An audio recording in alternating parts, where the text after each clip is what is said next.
Welcome back, everybody, to Lone Lad Podcast, episode 3. We've made it through far. 3. I am your host with my co-host. My name is Jimmy White, and I'm with the wonderful, the masterful Mr. Jimmy Weber. James. Let's go. Episode 3. How we doing today, baby? I'm doing great, man. It's snowing outside, and it was 50 degrees and sunny a couple days ago, but that's what we deal with. It is March 7th as we are recording this, and it's a snow day today. Snow day. Snow game for us today, but we're out here. We're back, everybody. We're grateful to be back with you. So thank you again for tuning in. Episode 3, man. And on episode 3, we got some merch, baby. This is what's changed. The support, the love.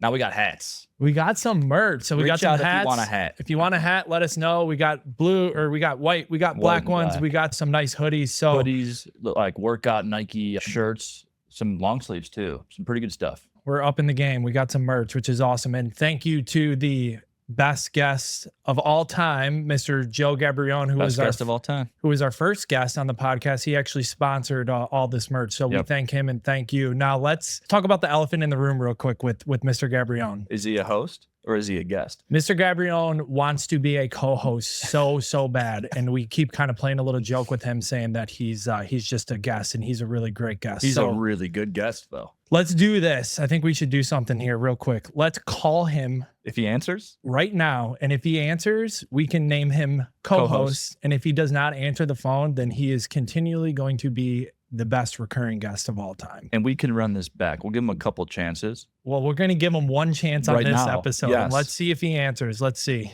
So I'm going to give him a dial. This has been a running joke with all of us. And Joe wants to be a co-host so bad. So we're going to give him a shot. He does not know we're going to call him. This is out of the blue. This is not a setup. Let's see.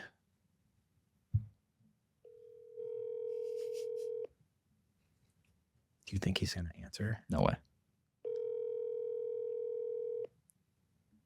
He better not say some outlandish stuff if he answers. There's no chance he answers.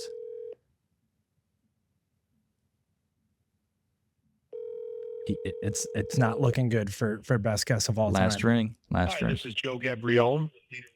He's a guest. Best guest of all time continues. Very good guest. We're going to continue to play this little game with Mr. Gabrione. It is a joke. It's been the elephant in the room. We do thank him a lot for sponsoring the podcast with the gear. Great gear. He's a great guest. We'll give him another shot in a couple more episodes, but he did not answer. Oh, man. Good stuff. Again, awesome merch. It's good to be back with everybody. As predicted, James, the market is hot right now, man. It's very hot. It's fun, man. This is getting fun again. It always does around this year. You get out of that winter lull that we had talked about, and you get into this spring market in like mid-February. Now we're into March, of course, and it's really running, but you could feel the momentum probably about 2-3 weeks ago really start to go. March Madness is upon us, both in college hoops and then in the real estate industry. The last time we recorded, we were about a week out from Super Bowl, and we were telling you guys, hey, it's going to start getting hot, and we can feel it, definitely. And I think all you guys out there who's in the industry can as well, too. Yeah, and we got to practice what we preach. That's always been our goal. Jimmy and I have both, since the last episode, gone under contract to purchase a new home and, take advantage of the equity that we've gained over the years, while also, unfortunately, losing the incredible mortgage rates that we hold on those homes. So we did it, and we were talking about this last episode and how quickly things come to fruition. That's kind of how you got to be in this market, fortunately and unfortunately, I think. But when you find a house that you really like, that you can see your family grow into, that you can live there for a long time, you got to make moves, and we had to do that. When it's a hell yes, you have to be all hands on deck and be aggressive. And for both of our offering situations, we had to do that.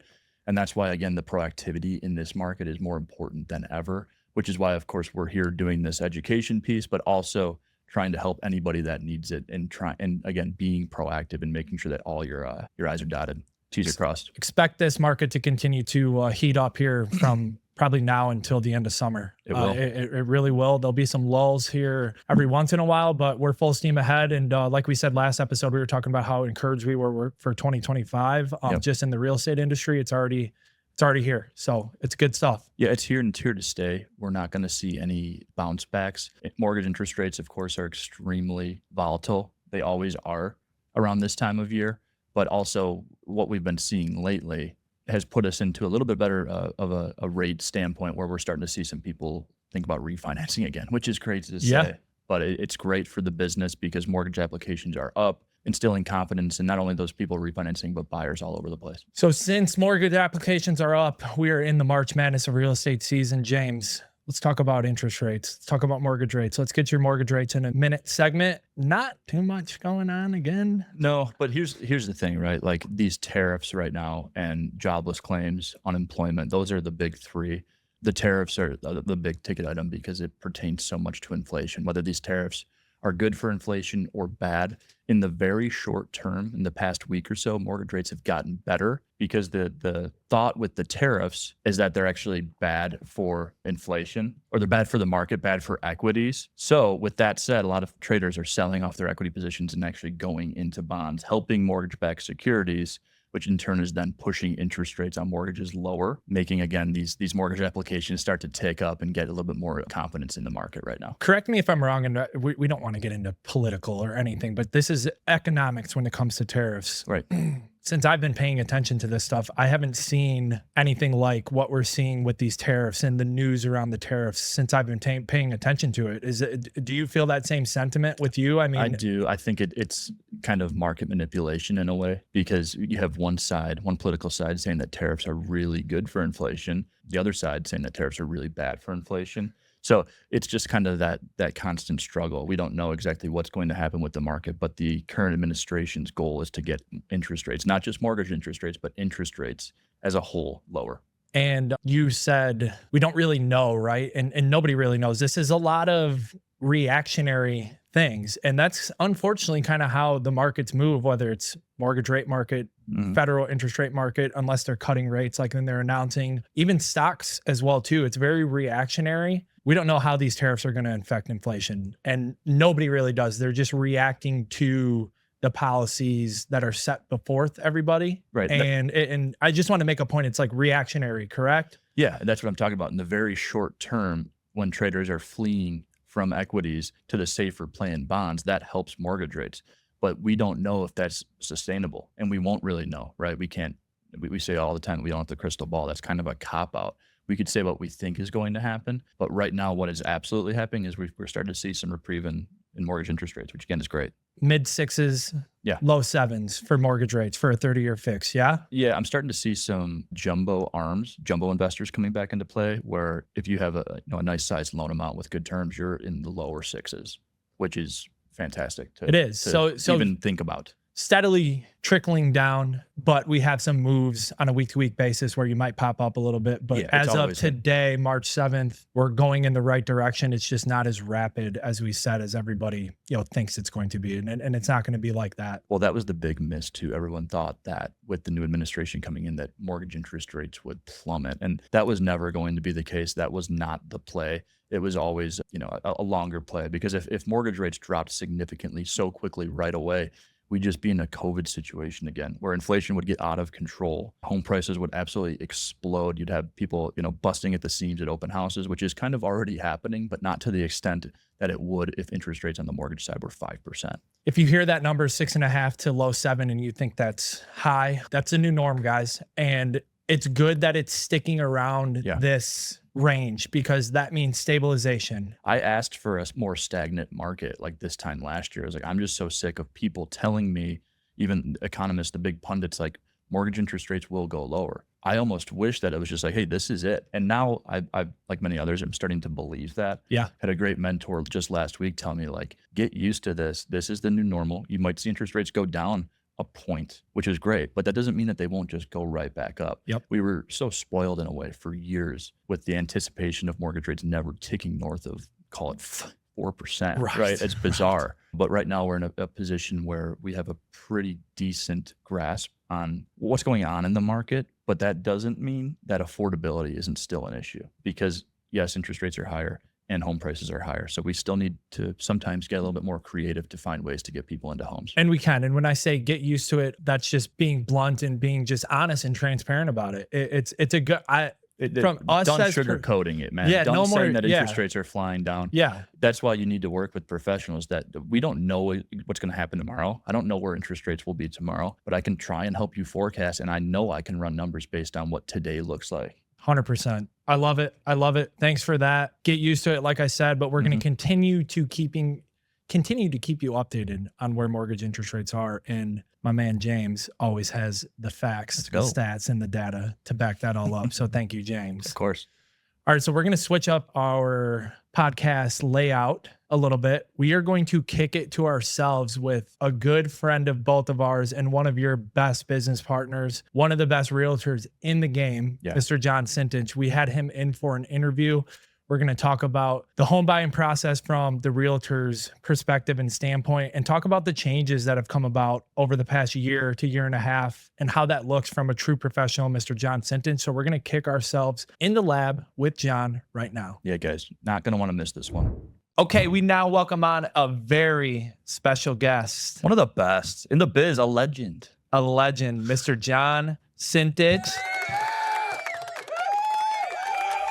One of our good buddies. John, welcome to the Low Mouth Podcast, my friend. We appreciate you being here. How are we doing today? Oh, my pleasure. Thanks for having me. Of course, brother. Love you, brother. Thanks for getting on. This has been a long time coming. We wanted to get you on here and kind of talk some real estate from a realtor's perspective. Our first realtor. And let's go. We needed the best in the biz. That's for right. The first epi, right? John, give us and the viewers a little bit about yourself, how you got here, where you came from. Kind of give us the full story. Absolutely. Thanks. No, again, appreciate you guys having me. My name is John Cintage. I'm a real estate agent. Been in the business for about 4.5 years, going on 5.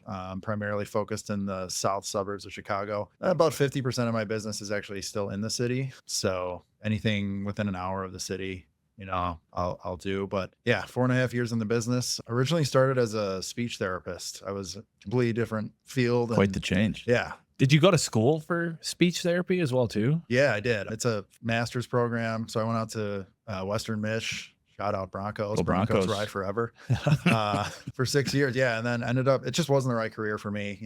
I think we get into college, you're like 18, 19. You got to pick a career. And I just picked one that just wasn't the right fit for me in the long run. So ended up completely getting out of that. It was probably one of the safest careers you could have. I was going to say, in college, you're always like, what can I do that makes sure that I'm okay? That you're getting not getting salary, to right? Yes, like I'm safe and good, rather than our mindset now, which is extremely different. Absolutely. I think that's the problem is like you're in a completely different mindset at that age. It's like you're still a kid, I don't know anything about the world, and I just wanted to find something that would be stable and safe. And I wish I could go back and shake myself now and be like, you don't have to do the safe thing every time. It doesn't always work out that way. So you also had like $25 in your bank account, and that was going to buy beer and food for the day. Right. That's how it worked. Literally $20 in the bank account at all times. Right.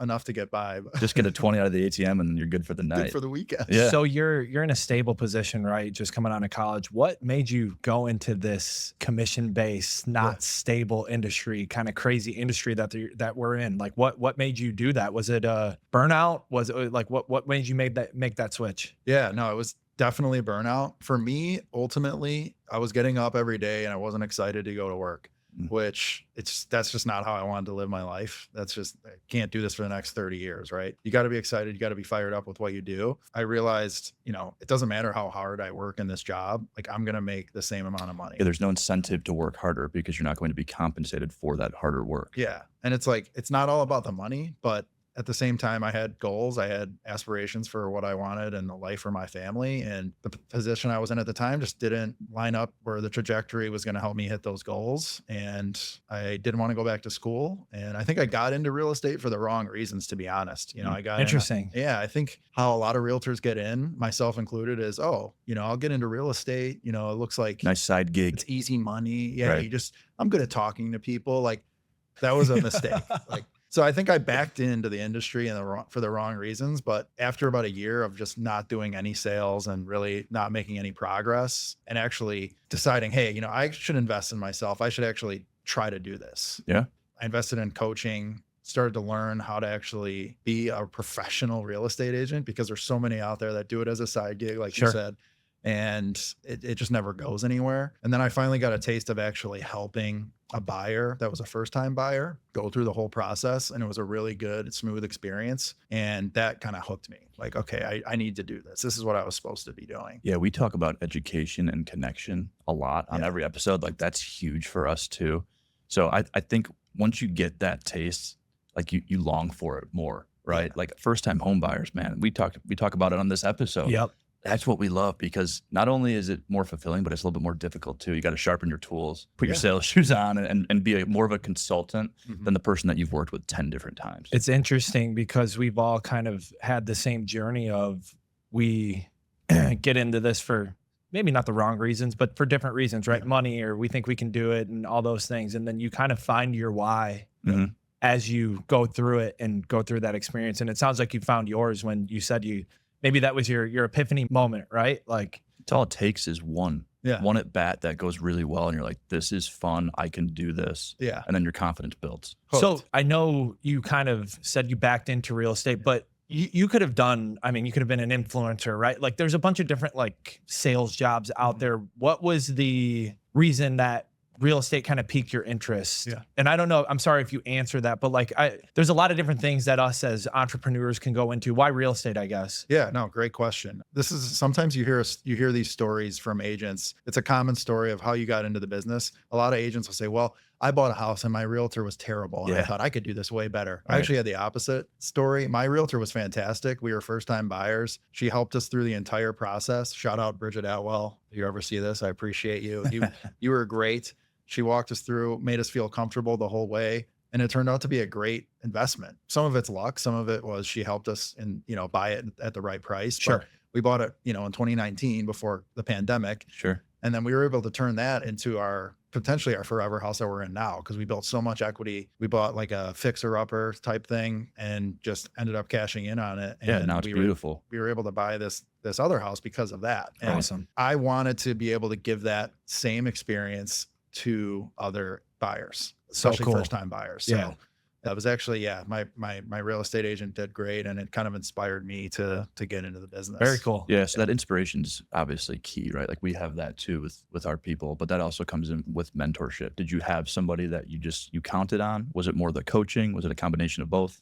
Yeah, no, I didn't really have anyone at the beginning. And that was, I think, why, and I'd stress to any new agents how important it is to get close to someone who's doing it at a high level. Absolutely. Because I was kind of floundering for the first year and a half. And then I ended up just paying for the mentorship. Yeah. Right? I just said, you know what, I gotta invest in myself. I gotta get a coach. Right. So pay for the accountability. Exactly. That's the thing. It was first learn a few things, and then exactly that. It's the accountability on this is what you need to be doing to get the end result of actually being a successful agent. So do you think that was your turning point, that betting on yourself? I say that all the time. You got to bet on yourself. And sometimes you got to pony up the money to do that as well too. Like this coaching and this mentorship, it's not, for free most of the time, right? So do you think that was your kind of turning point where you switched your business around? Because when you told me, I didn't know you've been in this for 4 years. And again, we love you, and I'm not blowing smoke. I'm being realistic about this. Like this dude crushes. Like you do. Like you do awesome work in the South suburbs. Like we see you all over the place. And that surprised me that you said you've been in this for 4 years. So turning point, was that the mentorship and the coaching? Would you pin it on that? Of course, but people see that too. That's why he's able to connect with people. Correct. We do a lot of business together, and I know that if somebody's referred to me from him, that triangle of trust is already established, right? Like that connection's made because he outlines that. He relays that to the client. So you're really good at being able to do that, right? And taking that, I guess like multiplying it is tough. Yeah. Like you can give somebody a really good experience, but doing that over and over and over is really difficult. That's the key. That's what separates agents from doing just okay to agents that are doing really well. It can't be a one-off, no, right? It can't. No. Yeah. And that's the hardest thing is like, how do you systematize your business, but also make sure you're still providing your client with a curated, hands-on, all-in customer experience where they don't feel like they're just another body on the bus. Yeah. I don't love this example, but a coach told me this before, trying to make your business replicable, right? Mm-hmm. Like there's a reason that like Dunkin' Donuts, Wendy's, McDonald's, all the big franchises, they're given a playbook. If you're able to invest in that, it works as long as you follow this. Mm-hmm. If you can do that with your business, which again is tough because every situation's different, every buyer's different, every seller's different. But if you can hold yourself and your process to a standard, that's how you differentiate. Absolutely. And to answer your question, Jimmy, like what was the turning point? Yeah, I think there were multiple times in my trajectory where I had like that epiphany or turning point. One was getting that coaching initially, and betting on yourself. I can't stress enough, is the key to actually taking the next steps in entrepreneurship and in real estate.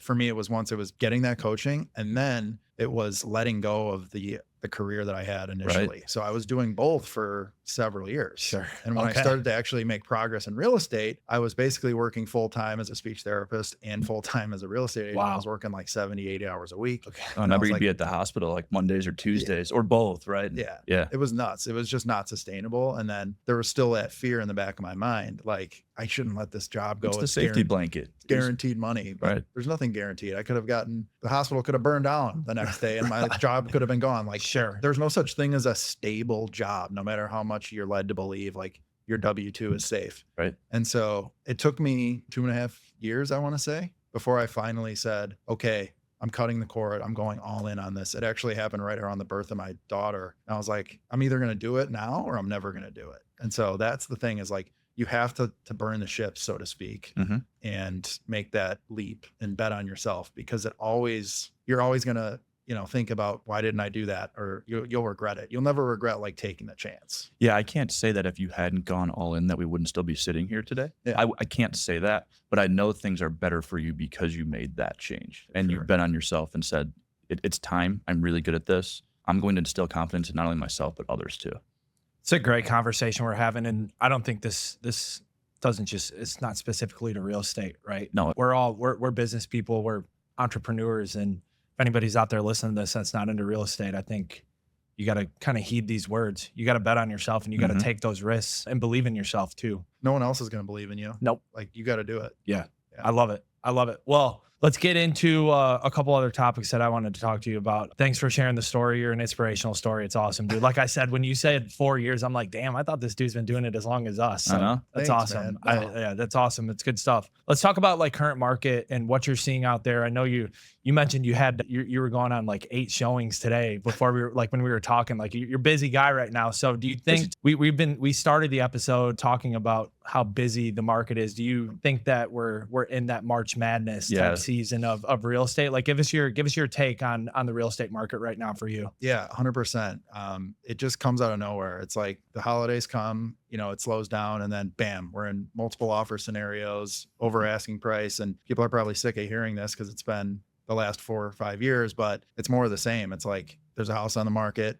Oh, we want to go see it. Oh, it's sold. Like, there's still a problem with inventory in our market. And I think the story that most consumers are seeing, if they're just watching the news, is how much inventory has come to the market and how much we're shifting into a buyer's market. Yep. That is the case in lots of markets around the country. It's just not the case in our area. No. In the Midwest and the Chicagoland area in general, we're still well below where we need to be as far as available homes for sale to actually see a shift towards a buyer's market, as much as people wish it to be true. I know in the suburbs that is an absolute fact, but there are some neighborhoods in the city actually where it is shifting towards a buyer's market. It's kind of like each neighborhood has its own market, so to speak. Real estate is hyper local, right? Yep. We say that all the time.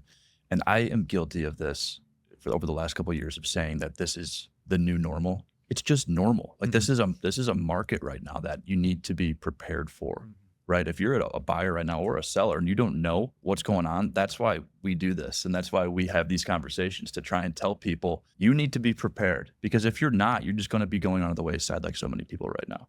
And we all hate losing, right? Absolutely hate losing. It's bad. And I don't like when my clients lose either. So if there's going to be a way that we can prepare you to not lose, it's by working with some of the best. I hate when my clients lose more than I hate losing. Yeah, like, for sure. It's unacceptable to me. Like, I can't, I lose sleep over it. I know. I feel like then I'm a direct representation of the loss. Yeah. And I mean, no.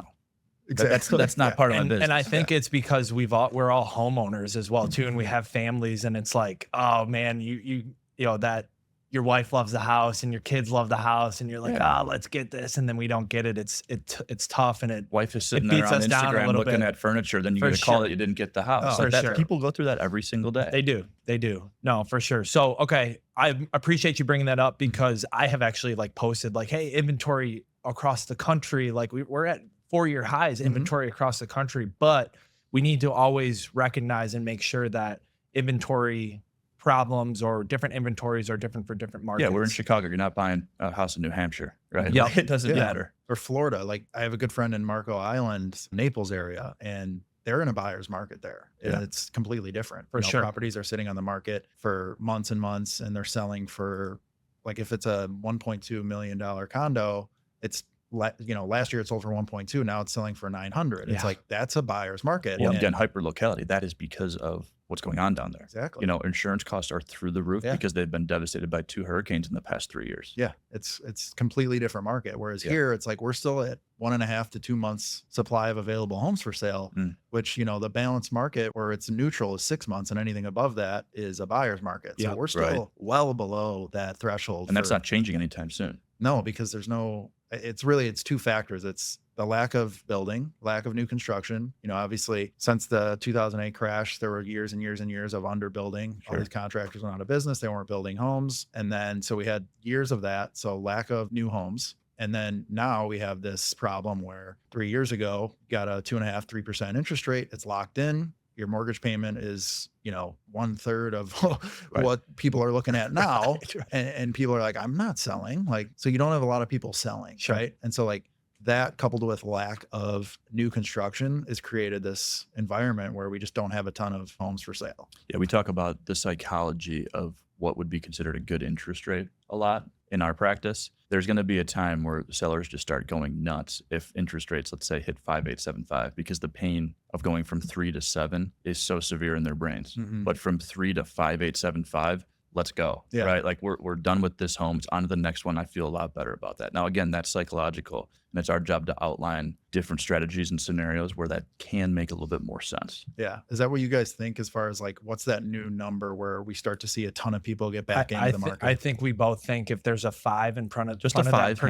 percentage, it could be 5.99. 5.99. Yeah, I That's it. think it's just a psychology of having a 5 in front of that is going to And that's why turn the that around. That's why the market has shifted with a lot of our investors, not to get too into the weeds, but like, I think you have a 6.99 rate on your mortgage that we did for Oh, you. yeah. That's a 7%. Yeah, Right. But 7. it just looks a little bit better on your mortgage statement because it says 6.99. 6.99 better than 7. That's Yeah, right. That's Give 6.99 it to all me. day. Yeah, Right. so I think to answer your question, that 5 in front of that percentage point, anywhere around there, it doesn't need to be 5%. It can be 5.875. I think that's really going to get people off the fence and start selling their existing home and moving. And it's It just gets people excited. It What we need does. is excitement. And there's even still a lot of excitement right now. for sure. If we can get that to the next level, things are going to go nuts. Yeah. I don't see it happening this year though. 5s. Yeah, and I think we've taught. I know in your neighborhood Facebook post, Yeah. we'll promote that on the YouTube page and everything like that. But I think you've posted that question, and a lot of people were saying we need a 5% something to get us excited about moving off of our 3%. So I think that's where it is. I think that's where it's got to be to see a big shift. Yeah. I think it's hard for, like, us because we're in it every day. It's 100%. like, and it's like, I'd love to see a 5. Right. Like, that would be fantastic. Like, that's a below average interest rate over the last 30 years, right? I think the average since like 1991 is like maybe 7, Yeah. something like that. Yeah. Right around I hope I'm 7. not talking out of my butt there. But No. You got it. You're You got it. Right? Yeah. But You want a job? You want a mortgage job? yeah, please. I'll leave the numbers. I'll leave the numbers to you guys. But yeah, I think, like, honestly, as a consumer, I try to remember, like, I got to think of it through the consumer's eyes. Like, how does a 5% to 5.5 to 5.875 interest rate look for people? I feel like it is more palatable, like going from a 3 to a 5. I think that's tolerable, coming from the consumer's perspective, because I don't know, we could talk about it till we're blue in the face, but I don't think a certain percentage of the population is just never going to grasp that we're probably never going to see 3% interest rates again in our lifetime. We No. can continue to beat that dead horse. Need something keep bad to beat it, happen. and people still think. And again, I get it, right? Because it's been there. So there's that reality that, hey, we've been there before. We can do it again. That's all we And know. people didn't think it would happen last time either. Correct. Right. When we started, I think interest rates were in like the 4s. Yeah. And that was like, you guys are starting at a good time, Mhm. right? Like, it's time to clean up. Mhm. Then things kept going down. Oh, wow. Like, Yeah. that was lower? I was like, when does it stop? And I got to the point where clients were like, are the rates going to get lower? I'm like, yeah, absolutely. There's no chance that these are going up. Then, slapping myself in the face. It was just it was dumb because that was the normal then. I was used to being able to relay that we can do a no cost refinance in 6 months. You could buy a new home in 2 years because you're going to have an insane amount of equity because these rates are going to continue to drop and the same things happen. A lot of financial firms right now, specifically some that I work with, are actually telling people not to buy. It's just their philosophy of their firm. Wow. The last 50 years, the S&P has returned after inflation about 6.5%. So if you have a 3% mortgage rate and you're beating that return, that looks pretty. But if your return and your mortgage rate are so similar, it's tough for them to recommend that. So we say the magic number somewhere in the 5s. If we can get down there and beat that like a drum, then people are going to be a little bit more receptive. Even people that refer us business, right? That can help get this housing market like really flowing. Yeah. Because that's where things can hum. If we can get mortgages in the 5s, even high 5s, and the stock market's still doing extremely well, sitting pretty. Yeah. Sitting real pretty. That makes sense from what you were saying from the number standpoint, where the advisors are like, oh, maybe don't buy yet. But it's like, and again, that's an example. That's conservative, like some older firms that are like, you need to be able to beat your mortgage return. Yeah. I don't necessarily agree with that, but that's what's keeping some people from telling their clients to purchase. Right. Well, what happens if 5 years from now rates aren't below? It's like you just lost out on 5 years worth of equity if you need to live somewhere. It's it's that human aspect of like, I need a place to live, even though you're still living in a place. But we talk about it all the time. Family changes, like life event changes. You miss out on that equity that you could have built up, right? Because we're still, I don't think anybody's going to disagree about home prices continuing to go up, and maybe not at that rapid pace. But there's so much to go into it when it comes to a number standpoint and what's best and what's not. I'm always like, man, like a home is a home when it comes down to it, right? Like we can get so much into the weeds with the financial advisors and numbers, but like you want to buy a great place for your family to build memories in, and like that's worth a lot over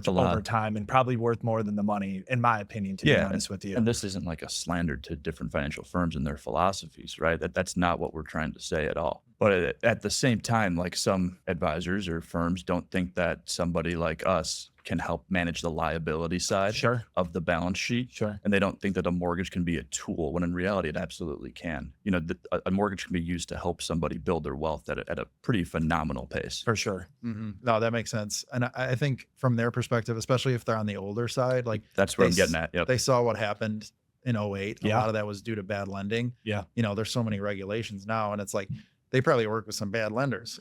Right. Some bad advice was given. Yeah. Like I have the luxury of working with guys like you who are phenomenal at what you do. And I don't really know anything else. Like, yeah, maybe I worked with a couple of bad lenders early in my career and I forgot all about it because like you block that out of your mind. Because like once you get in with a good lender, it's like, and you don't want to give your clients that experience. Right. Yeah. Right. Like if that's not something that you would want to repeat, why give somebody a crappy experience if you can choose not to? Yeah. Well, a lot of people just don't know the difference, unfortunately. Right. And it's like, once you see the light, you know, I think the first time we worked together was when the switch flipped for me as far as like what a partnership looks like with a lender. It's like, it was in the peak pinnacle of the multiple offer situation in the 2020 or 2021. And there was like 10 offers on this house. And it was the first client that I had sent to you. And you were integral in actually getting us under contract. Right. It wasn't like get under contract and then send me the file and then I'll start working on it. Like you were part of the sales pitch to the listing agent. Right. Like, hey, our clients are going to be great to work with. Their financial file looks really clean. Here's where we are. And it helped us actually like secure the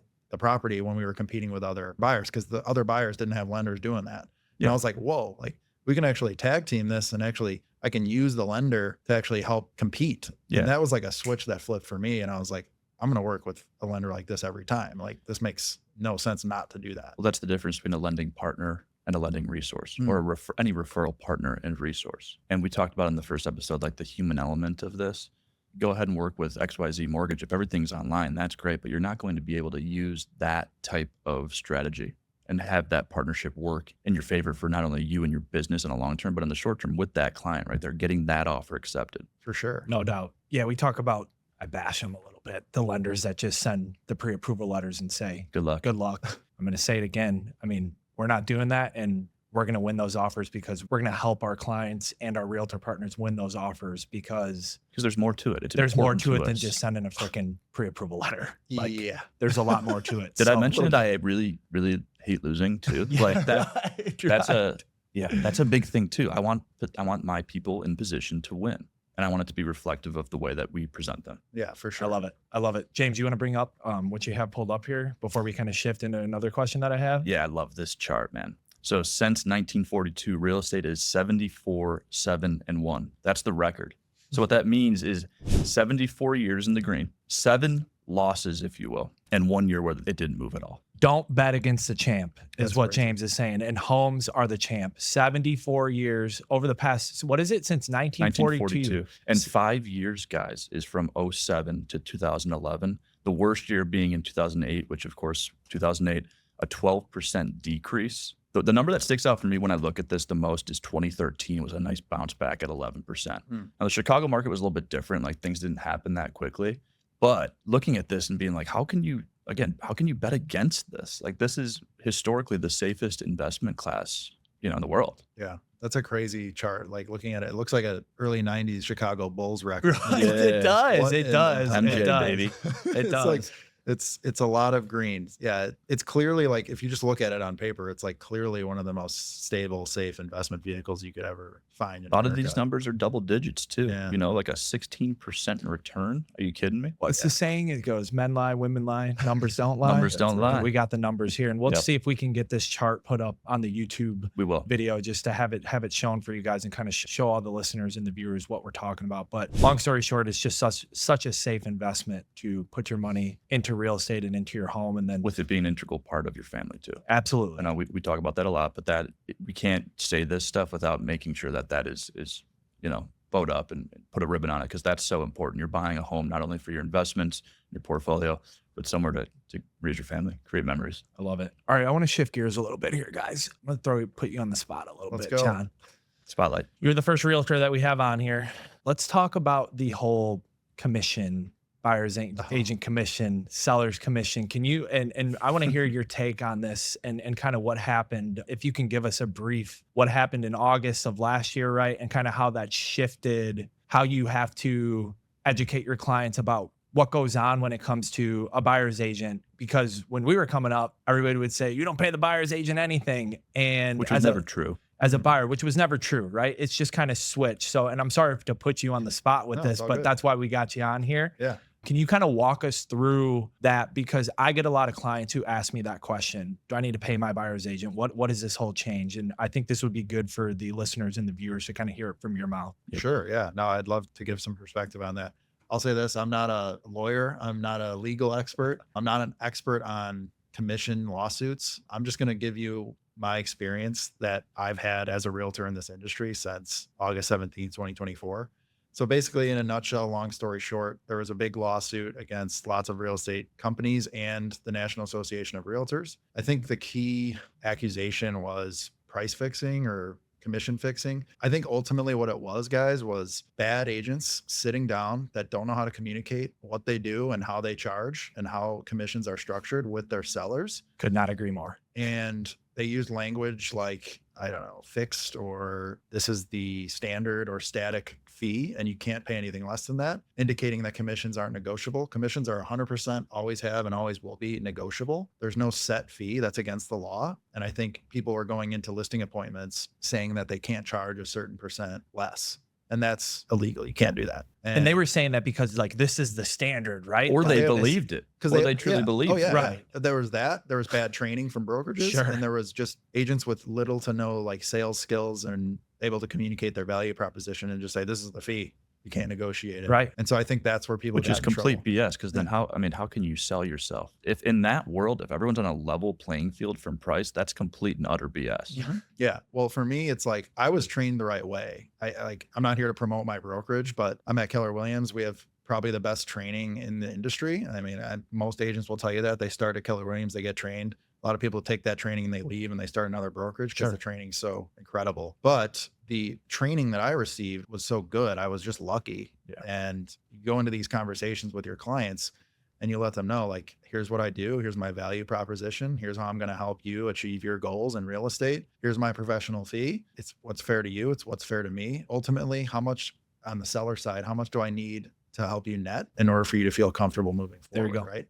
And so where the commission changes, to kind of answer your actual question, is from the buyer side, when the lawsuits were settled, essentially what they're saying is you can no longer, as a listing agent, advertise the fee that you are paying a buyer's agent on the MLS. So it just can't be promoted as a normal thing. You can't Like let's throw numbers, 2.5% a lot of the time. You can't advertise it. So ultimately, how that has shaken out so far is, as a buyer's agent, when I onboard a client, when I have them come sit down with me and I walk them through the process of buying a home, I give them the entire process, and then I walk them through what their out-of-pocket expenses are going to be. And part of that's like collaborating with you, like, hey, can I get some numbers based on their XYZ? Because everyone's going to have the unique scenario, financial history, right? And then I'm going to say, okay, now some of these houses are going to be offering to pay my fee in full, and some of them aren't. It's my job to negotiate my fee to be paid by the sellers, because it's my job to help the buyer save as much money as possible, right? Sometimes the seller's only willing to pay a certain amount of the fee. And if that's the case, the buyers may have to cover a certain percentage of that fee. Yeah. But typically how it's shaken out is I'm not really having to deal with that much. Like, most sellers are more than willing to offer full compensation because they want to sell their house for the most amount of money, and they want to create a competitive environment around their house. It really hasn't been that not too much of a change, right? No, like, I mean, not if you're doing things the right way and outlining the information correctly to your clients. Well, I think the best thing to do, again, not to beat the dead horse about collaborating with a lender, but it's like, I'll get on the phone with you or, whoever I'm working with and say, I want you to show the buyers how much their cash to close is if they have to cover a small percentage of my fee. Right. Like, let's say, okay, they have to cover X percent of my fee. How much does that cash to close look like? And then they see the number. And if they're comfortable with it, then we can go look for the house and be completely transparent and have no reservations about moving forward with an offer. And that's happened multiple times in offering situations too, where we get back, we put our heads together and it's like, hey, the seller's willing to give X and my commission's a little bit more than that. Let's show the client how this impacts things and if this is still a hell yes for them. Right. It's pretty easy for me with our software to show that. Now it still makes sense because of course the value proposition using John doesn't change. It's just if the seller's not paying all of that commission. Yeah. And can I correct me if I'm wrong? And I'm asking you this. The seller's not agreeing to pay buyer's agent commission on some properties, right? This was happening before this lawsuit, correct, too, right? A seller could have said, hey, I don't want to pay the buyer's agent commission before last year. They could, but it was always just advertised in a different way. Yeah. Oh, correct? Yeah. So the problem was with most MLSs is that most MLSs required you to put some dollar amount in that offer. In that offer. You couldn't put zero. And can you, for people who don't know, just real quick, MLS. I'm sorry, what MLS is? I'm sorry. No. Can you explain that? Jargon. Sorry. Yeah, no, you're good. You're good. The multiple listing service. It's where listing agents enter the listings and then that data is aggregated. So it's blasted out basically anywhere you could possibly find. This is an honest question I've never gotten an honest answer to. Why are there multiple MLSs? Why is there not just one massive system that could be used? Maybe like per state or something, right? Like, yeah, I think it's a great question, actually. I think it's a logistical, financial thing to aggregate all that data different under markets. One house. It could also potentially be kind of like an Amazon thing, like a monopolizing situation, right? Like, do you really want one entity to have control over the entire inventory of market? That's a good point. Yeah. I don't know. I don't think I'm qualified to answer that fully, but I think it's just, there's a lot of like logistics and financial, things that are limiting having a national MLS. I do think that that's on the table in the future though. Really? I think like just what the way tech is going. And, everything seems to be pointing towards just, how Amazon cut out half the small businesses in the country. Right. Like, you look at I think there's a pathway for a large company to be like the national MLS in the future. Yeah. I think we all know what company that would be. Right. Which it is what it is. Like, if that were to be ever the case, like, you adapt and you figure out a way to help benefit your clients from it somehow.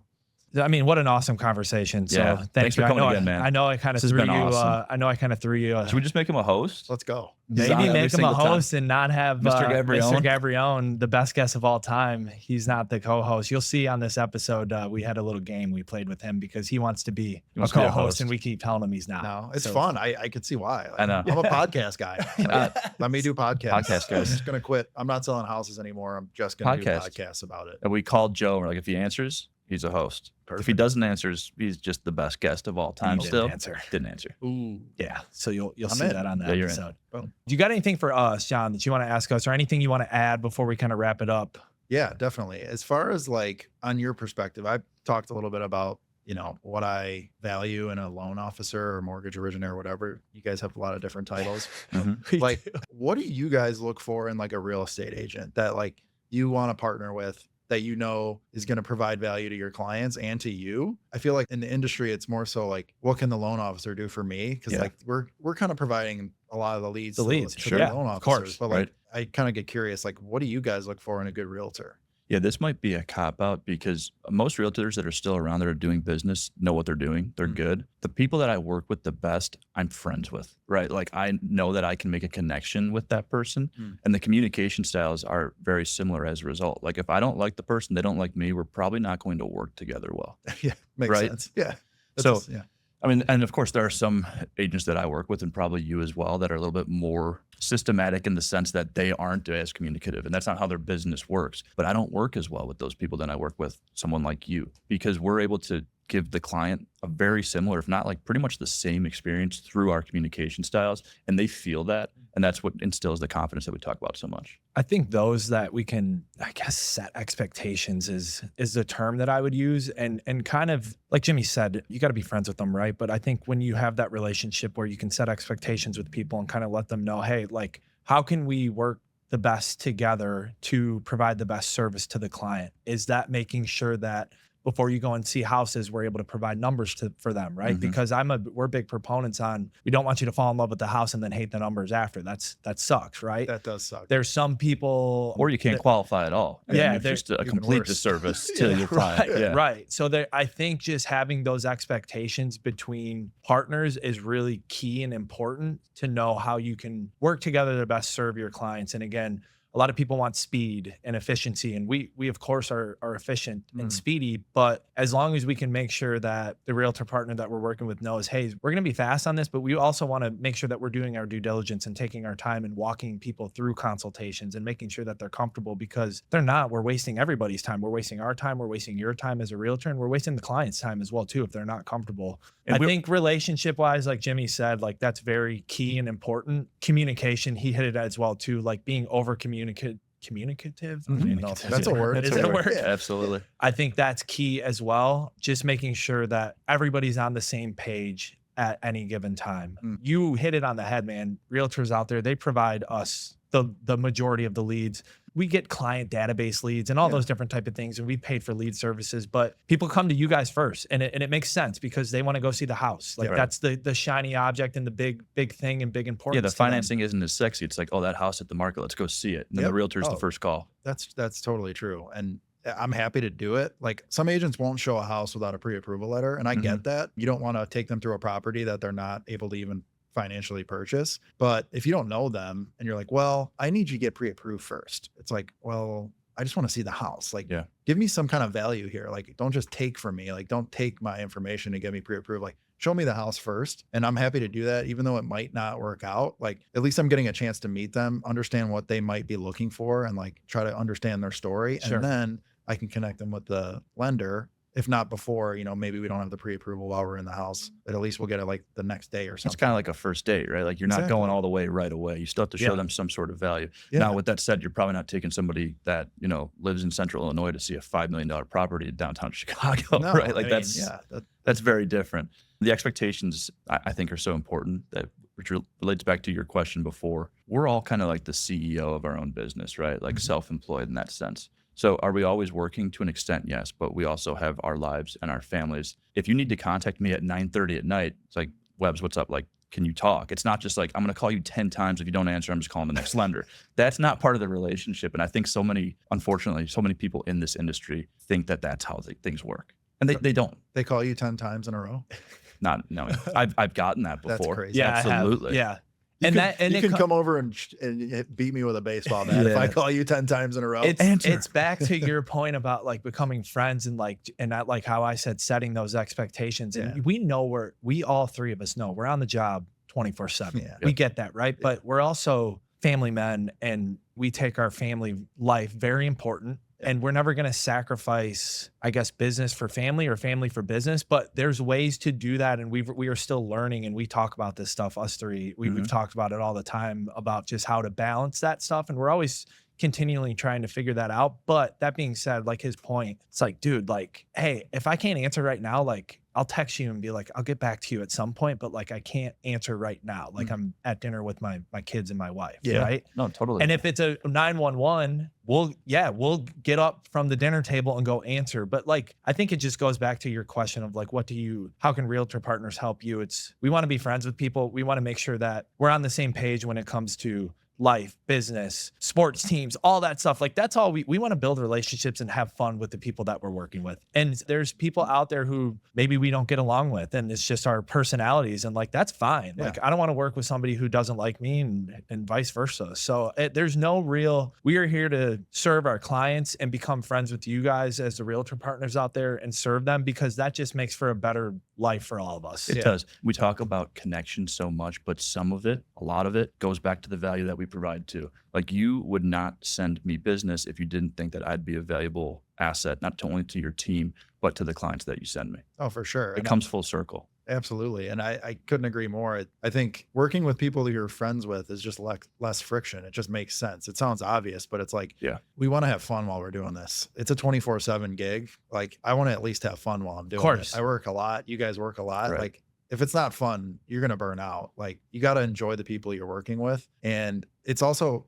with clients. Like sometimes I sit down with the clients, they're not feeling my vibe at all. And maybe I'm not feeling theirs. And then we're not going to work together. And that's totally fine, because I'm not going to be for everybody. Like you can't please 100% of the population. It just is what it is. Sometimes your frequencies don't vibe at the same frequency. And I can sense when people are uncomfortable and not feeling the vibe, so to speak. And it's like, we're not the right fit to work together. And I think the same thing goes with lenders and agents and real estate attorneys, and you just got to vibe on the same frequency. Yep. Yeah. Everybody. And people have trouble not dealing with that the right way. Like I know there's lenders and even realtors like working with clients, like they want every single deal, right? It's like, it's all about, and I do too. And I love that. That's a good point. You have to, it takes some time. It comes down to like, man, is this really going to be best and beneficial for everybody involved if we're not jiving? You know what I mean? And it's like, we said we hate losing and like we want every single deal. And of course we do, but there comes a line where you can't cross that, like, this isn't going to work out with this specific partner, maybe this client, maybe this agent, this attorney. And it's a tough thing to kind of walk that line a little bit. It's setting expectations. And, we're not sitting here with the intent of going crazy into John's personal life, but he just welcomed a new son. Hey. Let's go. Let's go, baby. But you set the expectation with your clients that was happening. You didn't just say one day, like, hey, my wife just had a baby. Jordan's in the ER. Like, I can't talk. Like, you had told people, including me, I'm selling a house with you and buying a new one right now. This is happening. Yeah. And like, we're good, but the expectation was set. It wasn't, a hurry up and wait and then hurry up again type of situation. Like everyone knew what was going on. Mm-hmm. And that's what differentiates a really good communicator from somebody that doesn't really care. Well, thank you. You have to do that. Like you have to set the expectation, because this is what happens with realtors. Like their whole life gets consumed by the job, and then their personal life takes a hit when the client calls and says, hey, I need to see this house. Well, if I'm taking that call and my wife's pushing a baby out, we're going to have big problems. There's going to be some divorce on the horizon. Yes. And so, I've learned like, hey, I got to set this up strategically. Yep. So, hey, I've got my showing partners. They're going to show you the houses while my wife is in labor. And, it's been, 7 days or so since we had the baby. I'm going out on showings today. Not sure my wife's super pumped about it, but that's where we're at.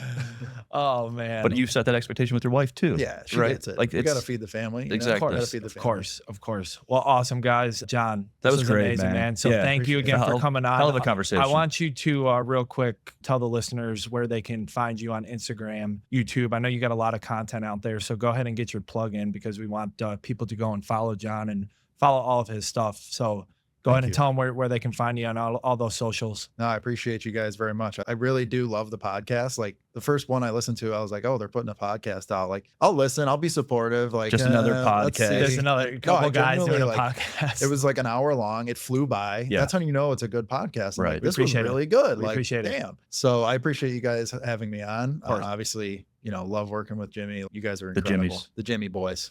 But just you could type my name into any social media platform, John Cintage.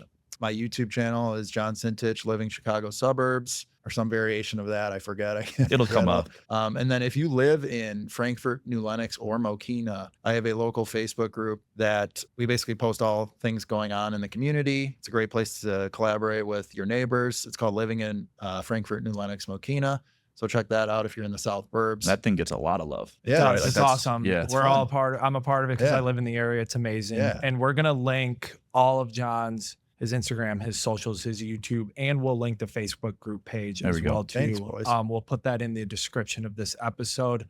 John, man, it was great having you on. Thank you again, appreciate it. It was Appreciate fun. you guys. And we're gonna send it back to ourselves in the lab. Thanks, guys. Thanks. All right, guys, just back from that pretty incredible interview with Cintage. And thanks, John. Yeah, I mean, incredible, John. Insane work, as always. We expected you to kill that, and obviously you did. That was awesome. We're going to link all of John's socials in the episode description on YouTube, Spotify, Apple Podcasts, anything that you're listening to. Go check him out. He does really great things, not only in the industry, helping clients out, but he has awesome socials as well, too. So we're going to link him up. We'll probably put his IG in there and all that stuff. He keeps it light. It's very business focused with some good, funny stuff thrown in there, Yes, too. Yes, and that's what we need. That's what we need. So thanks again, John. Let's get into some segments, James.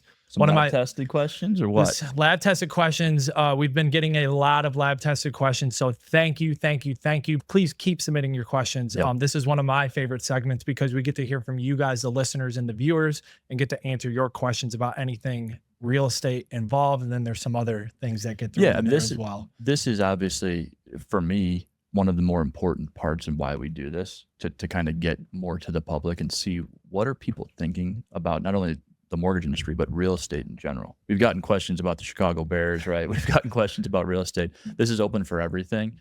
But I think that the main point of this is to try and make sure that everyone, again, is as educated as possible. First question from Tro with the Fro on Instagram. Tro with the Fro asks, what is the typical range you see from current potential home buyers, and how much has the market affected their price range of the past year? I think this is a good question. Yeah. You want to take it first, James? It's a great question, but it's also general, right? And this goes back to why working with someone and committing to work with someone from the start is so incredibly important, because somebody's price range not only can change, but it can change drastically. And that's because other market conditions change too, right? You have to watch the housing market, you have to watch mortgage interest rates, but also things change when someone's pre-approved. If you have a 760 credit score and that goes up to 800, or, God forbid, it goes down to 680 because something happened, all of those different things can not only change what your mortgage rate would potentially be, but that can also impact your price range pretty drastically too. Not to mention job changes, right? Someone goes out and gets a new car, like all the life events, your furnace blows out, like you need to finance something.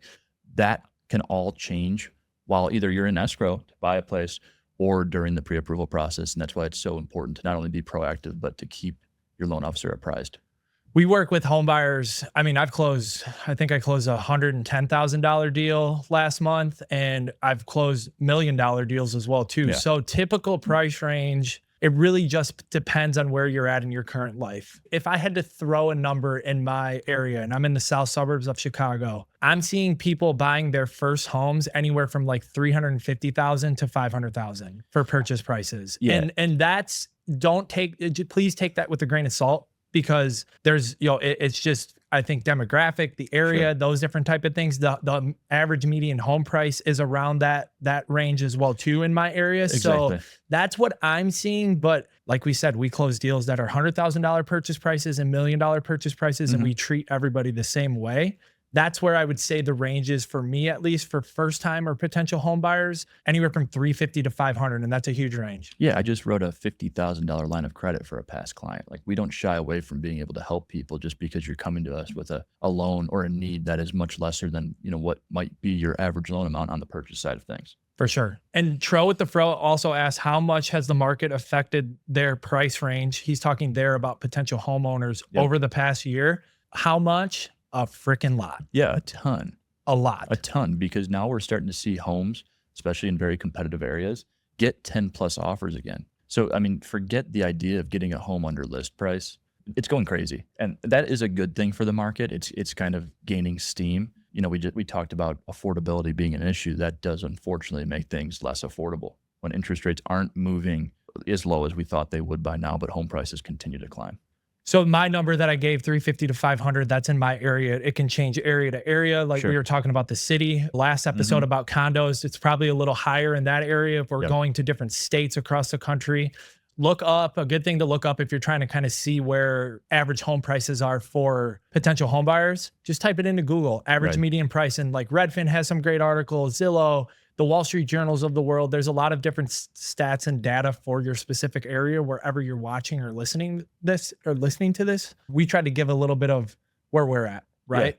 Yeah, smartasset.com is a great website too. If you're looking at property taxes, like if you have no idea where you're going to move and what the property taxes might change. I have a couple right now moving from south suburbs of Chicago up to Michigan, and their property taxes are being cut by like 70%. Right. So like their monthly mortgage payment, despite a higher interest rate now, is going down by quite a bit. So thanks for the question, Tro with the Fro. Tro with the Fro is my brother-in-law.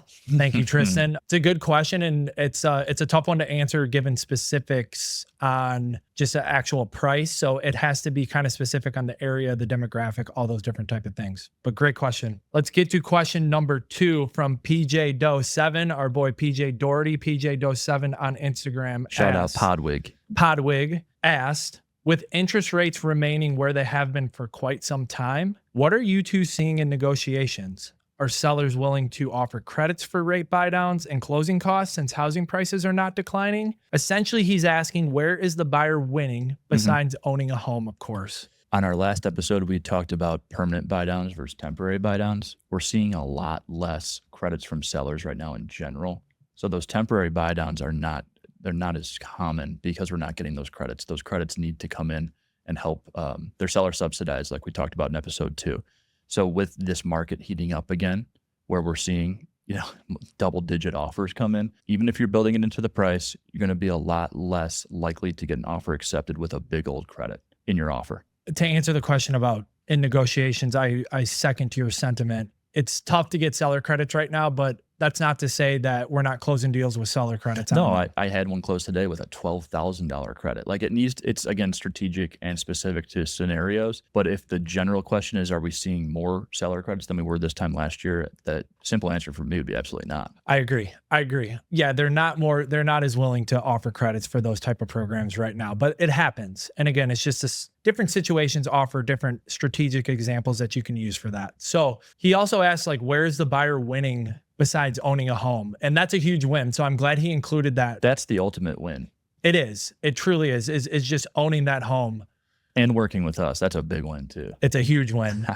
I would say this, PJ Doe 7, is buyers are winning because they think that it's not affordable to buy homes right now. And the good loan officers and the good realtors out there are finding ways to make it affordable for them. Yes, absolutely. And I think the win goes into more of a forward outlook. If you don't buy now because you're waiting for interest rates to drop, you're also potentially missing out on tens of, maybe even hundreds of thousands of dollars of appreciation. Yep. Because if you purchase now and interest rates drop a point, home values will go nuts. We say that till we're blue in the face, but it will happen. And then your home's value, of course, will appreciate. But if you don't buy it, you don't own it yet, that appreciation isn't yours. So that's the opportunity cost of waiting for interest rates to drop. The ultimate win comes back to you're owning a home, and then a lot of those small little wins come after you own the home. Yeah. So it's PJ said, besides owning a home, that is the ultimate win right now. Yeah, and remember, when you're buying a home, we talk about generational wealth. That's incredible, but it's also your home. It's where you live, right? Like, sure. You need somewhere for you and your family to live, and that's the biggest win. Thanks, PJ, for the question. That was an awesome one as well, too. Let's get on to our third one. We have 4 this episode, so this is awesome. People are active.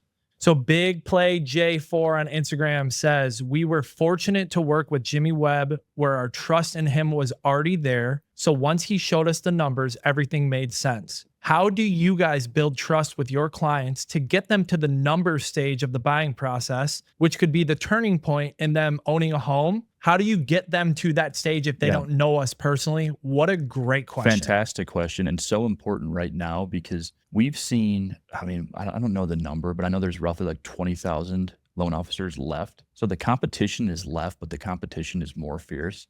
So it's more important now than ever to try and differentiate yourself. And the way that I do that is with my systematic approach. If I haven't met somebody, I am trying to meet them in person or going on Zoom. It's not just a quick phone call anymore. where I'm running numbers for them. I'm trying to connect with them and differentiate myself from the next person. We are not guys who just send out pre-approval letters and say good luck and Excel sheets and, no.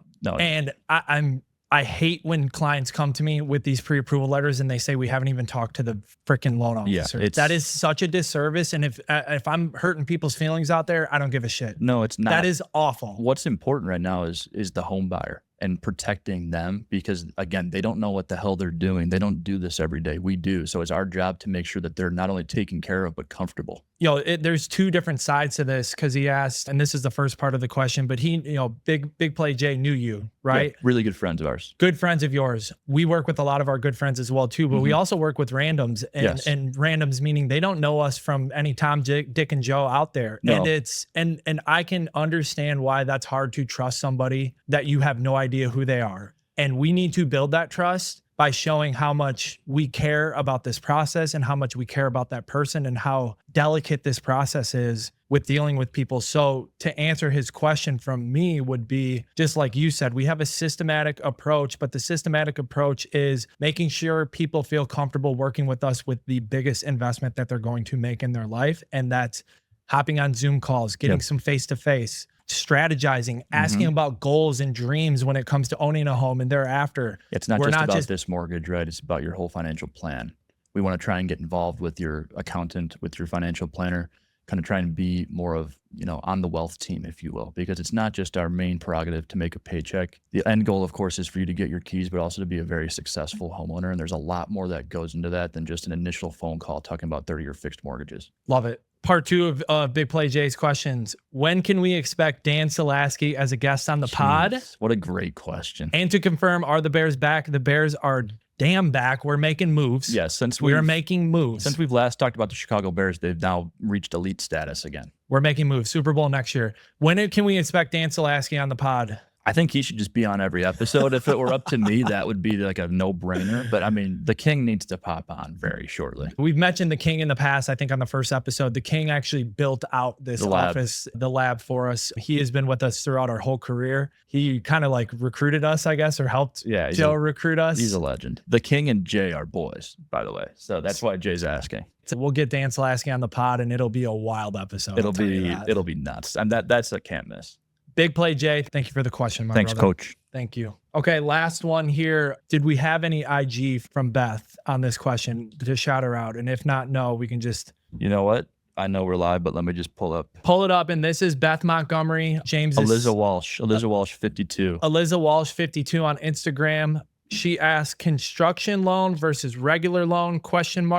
Or difference between the two, or which direction to go with best bang for your buck for a loan with a remodel. She's basically asking construction loan or remodel loan, renovation loan. Yep. So again, these are my in-laws. Love these guys. We just did a loan for them where they bought a new property. So that's why she's asking. So I'll take that a step back and be more general, because I, of course, will not speak about their situation. Every situation with respect to this can be extremely different, and it depends on the overall finances of the person. It's tough to recommend a construction loan if somebody has millions of dollars in the bank, right? Like, you could use the cash and then potentially strip equity later if and when everything is done. If a construction loan is needed, it's not as crazy as everybody thinks. I think there's a very big misconception that construction loans are extremely difficult to get. That's not the case. Right. And are we talking about construction loan like studs from the foundation up?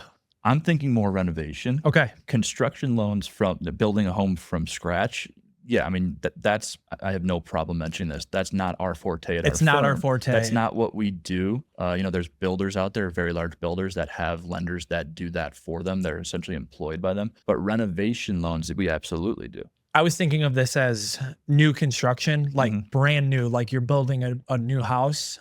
I was going to say that's a lot of damn work. That's a lot of work, and it can take a really long time. And it can take a long time. Now, we can do one-time construction closes, right? Yes. So that's different. That's where the builder is out there building the home with their funds. They're taking on any interest that if they're borrowing money or using cash to build the home, and then they just want their cash at the end at the real estate closing. We absolutely do that. We do that all the time. My take on this, and you kind of hit on it, if you have the money in the bank to fund those, and it's not like let's say you're trying to put $100,000 into a renovation, right? If you got $100,000 and that's everything that you have, you take a rehab loan. You want to be reserved still in the sense that you still have money, for the rainy day or for the kids' college fund, whatever it may be. If cash is tight and you're trying to renovate your property, then get the renovation loan. But if you do have the cash and you're willing to spend it, get the work done, and then when that's done, you contact people like us to see if you can then pull the equity out and use the new appraised value now that everything is completed. For sure. And again, when you had mentioned they're not as like crazy as people think they are, I was thinking of new construction. I'm like, bro, those are tough. Those are kind of tough. Like there's a lot of, occupancy permits, all that different type of stuff. There's a lot. And like we said, we're very honest. It's not our forte. And builders have really good lenders that is their forte and that's all they do. Right. And we're talking about from ground up building. Like that's a big project. You said a good thing there where it's like all they do. It is kind of like a one trick pony. Like if you're building a home, you want to use a lender that specializes in construction from the ground up. Yes. But if we're talking about renovation, I completely agree. Renovation loans, they are not as crazy as everybody thinks they are. And it's actually a really cool product that you can use to pimp out your house. Absolutely. Great question, Beth. Thank you so much. That was our 4 questions from Lab Tested Questions. We appreciate all the questions. Please keep sending them. Be on the lookout on both my Instagram page, Jimmy's Instagram page, and then the Lone Lab podcast page. We are going to be continually asking people to submit questions, and we appreciate you guys. So thank you. We're going to switch up the segments on this one. Okay, no, you can't make this up last week because it's just been business as usual. It's business as usual. No crazy stories, but we do have some success stories that I think we can share. And we kind of want to do this every so often just to let you know how we're helping people and how people out there are winning as well too by not only working with us, but just owning homes, getting things done when it comes to mortgage or buying a new place. So we have a couple stories of success. We've been closing some down payment assistance program loans. Both of us have. We have. Yeah, and again, being honest and candid, that was something that I used to kind of shy away from, was getting into the DPA world, if you will. Not because, again, they're more difficult necessarily, right? Like, again, some people specialize in those, but you do need to know what you're doing because there's more steps and different income calcs and different underwriting guidelines that you need to be privy to and you need to understand before you can just tell somebody, yes, we can do that. And I think we took a big step towards last year coming into this year, you and I, and we talked about this, about really well-versing ourselves in these specific programs so that we can best serve those people out there. And we've actually been closing some, which is awesome. That's needed. We like to be perfectionists sometimes, you and I think. Sometimes too much. And, and it shies us away from branching out, but I think we did that. And we've been definitely helping people with some down payment assistance loans out there. There's a wide variety of them. Like Jimmy said, different qualifications, income limits, credit score limits, all those different type of things. And we wanted to make sure we were well-versed in all of that and be experts at it before we started rolling it out on a mass scale. And we're starting to do that. So yeah, I think again, going back to my thought process before where I was almost like, I don't truly believe that if someone doesn't have the money to buy a home, that they should buy a home. Like I had tricked myself into thinking that. I was the same way. Yep. But again, everyone's situation is different. And these grants have been put into place by looking at all kinds of different data, right? Like no one just makes these products up based on nothing. There's a reason that they're lending this money out in the form of the grants. And they do make homeownership possible to somebody that may have thought they couldn't buy a home. It was definitely a mental gymnastics for both of us. We've talked about it. What you just hit, it's like, man, like if you don't have a lot of money in the bank, like I want to make sure you're comfortable. Yeah. Should you really do it? Like you kind of said, and we both have said, there's different guidelines for those that compensate for those lacks of reserves and assets. Exactly. Yeah. It makes it possible for that person to buy a home. So it's been awesome kind of digging into those and actually getting some closed and learning more, right? We're learning a lot about it. I'm in year 12 of doing this and I still learn. Yeah. And it's awesome. We've had some. That's how vast this business is. Me and you have had some conversations about how we can be better at it as well too. So it's been good. And we're going to expect a lot more of those and just helping people who didn't think homeownership was a possibility. We're turning into reality and it feels good and we feel good about it. And that's what's most important. So that's absolutely love it. Some things that we're doing there. I was able to help a person get out of a sticky situation with a divorce. So I'll give the quick just background on it. Divorce had been finalized for a while and this person had a certain amount of time to refinance the existing mortgage. Court-ordered refi, get the spouse off of the mortgage and the title. and we were up against a quick deadline. Because they waited. They waited a little bit because they weren't sure. They didn't know. They didn't know if they qualified, all those different type of things. And it was very nice. And this is one of my favorite clients, and I'll never name names, but I know they listen to it. Yep. Such an awesome person. And I'm just glad and grateful to be put into that person's life and be able to kind of guide them through a very stressful situation. And that's where the trust comes in. Right. It's where the trust comes in. And this is also why we damn do it as well too, because it's like, I know how much weight off of this person's shoulder is now that this is done and closed, and they can move on with their life. And we don't, put the pressure on us, man. And we'll get it done if it can get done. And we kind of thrive in that pressure. And I was under a bit of a pressure situation, and we got it done. So those situations and those success stories, that's what makes me tick, man. That's what makes me go. Yeah, it makes it fun, and it brings and breeds momentum, instills confidence in yourself and the people that you're talking with, right? If you're a loan officer that's trying to get somebody to go out and purchase a new home, but you're talking to them like this, like they're not going to go out but like no one is going to get pumped up hearing that.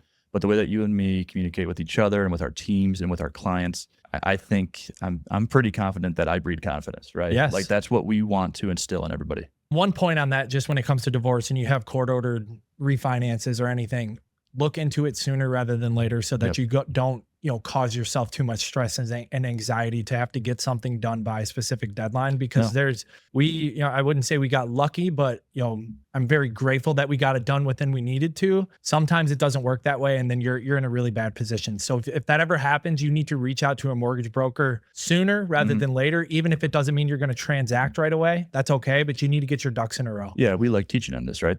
We keep saying it. One guideline that people aren't always familiar with is that in order to use child support or alimony as income, if you're receiving that, you need 6 months of receipt. So again, very important to be not only in tune with your mortgage professional, but also the divorce attorney, because you need to set things up to potentially even receive that type of income before everything is finalized, so that you can prove that not only is it coming in, but there's a proof that, or an expectation for it to continue to come in.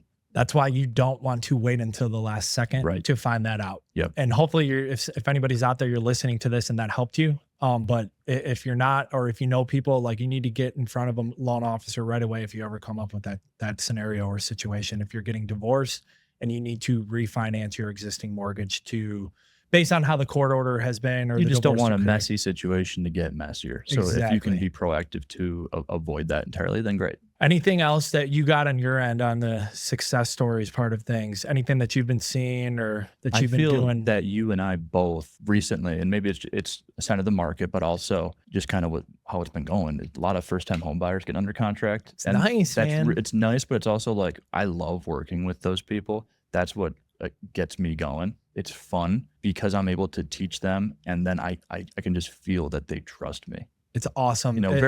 I love working with my clients that have transacted with me 10 times. Don't get me wrong, but that's easy.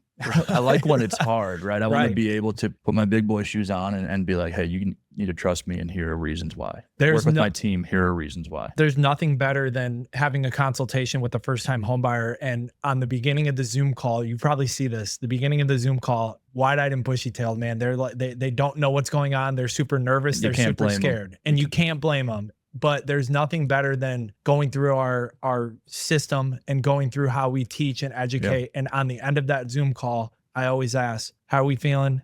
Do we feel any better? And you can just Did you learn anything? Hopefully, and majority of them do. And you can just see the weight kind of come off of their body, and the anxiety starts to ease because they're getting this dirty work of the mortgage stuff out of the way. They're getting it explained to them, and then they understand. And it's a really great feeling to see that at the end of a consultation call, that they're comfortable, or they're getting comfortable. It's still scary. It's a job well done. You know that you've been successful in guiding them because they feel better about everything. And this is before these consultations. Nobody's under contract. No. Best case scenario, this is before you even seen a home with a realtor. Oh, absolutely. And we don't want people seeing a home and falling in love with it, and then you come to and get the numbers from us after the fact. Or setting improper expectations. Yes. Go out and see the home, but then you're not approved for it, because then we're wasting our time, the client's time, and the referrer's time.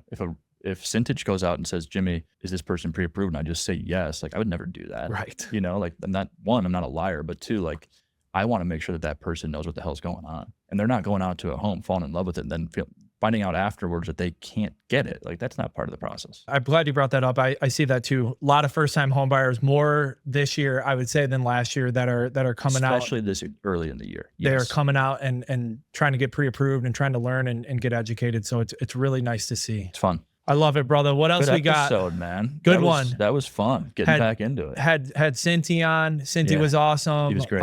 Some really great lab tested questions. Now we just got to get the king on. We got to get Dan Salaski, the king. We're going to continue to bring on different guests. Of course, it's not going to be all realtors. We've been talking about, we've said it, divorce attorneys, maybe Mr. all those Gabrione. different type of things. Maybe best guest of all time, Mr. Gabrione will be back on. We cannot thank you guys enough for listening. As always, we say that we are just honored to be sitting in these seats and being on these mics, man. And this is something that you and I look forward to every other week, dude. We love this. This is just BSing with you. It's the best. It's awesome. You got to remember, click like, subscribe, give us the love. Comment, download those episodes. Absolutely. We hit 100 downloads. We didn't even mention that. 100 downloads on Spotify and Apple Music. I think that's more important than the merch, but the merch got us pretty pumped up. That's why we opened with the merch. Yes, but hit 100 downloads, and we can't thank you guys enough. Like James said, hit that like button, comment below if you're watching this on YouTube. If you're listening on Apple Music and Spotify, share this episode, share the whole podcast with everybody, and give us a nice 5-star rating on those specific platforms. We're going to be back, baby. We're going to continue to do this. We're doing this every single 2 weeks. We're pumping out. We started a little late, didn't we? Let's get out 24 episodes this year. We can do it. Let's get out 24 episodes this year, and we're going to continue to just get better for you guys. So thank you guys. Thanks, everybody. And we'll see you guys next time.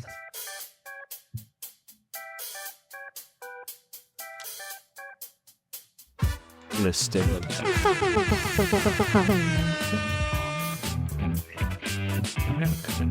Good shit, man.